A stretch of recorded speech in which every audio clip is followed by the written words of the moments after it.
Hello viewers, কেমন আছেন আপনারা? আশা করি ভালো আছেন। তো আজকের এই ব্লগে আমি আপনাদেরকে আমাদের বাড়িটা দেখাবো ঘুরে ঘুরে। তো আমাদের বাড়িটা হচ্ছে কিশোরগঞ্জ জেলার অষ্টগ্রাম। আমাদের গ্রামের নাম হচ্ছে অষ্টগ্রাম। তো সেখানে হচ্ছে আমাদের বাড়িটা। তো আপনারা আমার ফুল ব্লগটা কন্টিনিউ করুন। তো আমাদের হচ্ছে একটা একতলা বিল্ডিং, আর আমাদের মোট জায়গা হচ্ছে প্রায় 10 শতাংশের মতো। 10 শতাংশ। তো আমি এখন ঘরের ভিতরে গিয়ে আপনাদের দেখাচ্ছি, আপনারা আমার সঙ্গে থাকুন। তো আমাদের ঘরের ভিতরে অন্ধকার হয়, তো ক্যামেরার মধ্যে ঠিকঠাক ভিডিওটা সুন্দর হচ্ছে না, দেখতে পাচ্ছি। তো আমরা এখন ঘর থেকে বের হয়ে যাচ্ছি। দেখুন প্রকৃতি কি মনোরম পরিবেশ বাইরে। তো এটা হচ্ছে আমাদের কলের পার, আর আমাদের বাড়ির ভিতরে একটা কল আছে, মানে একটা বাথরুম আছে।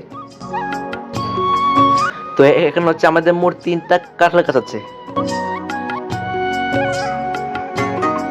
আর দেখুন এটা হচ্ছে আমাদের বাড়ির পাশে একটা পুকুর। সো ভিউয়ার্স, আমার আজকে ব্লগটি পর্যন্ত। আপনারা প্লিজ আমার পেজটি ফলো দিবেন। So thanks for watching.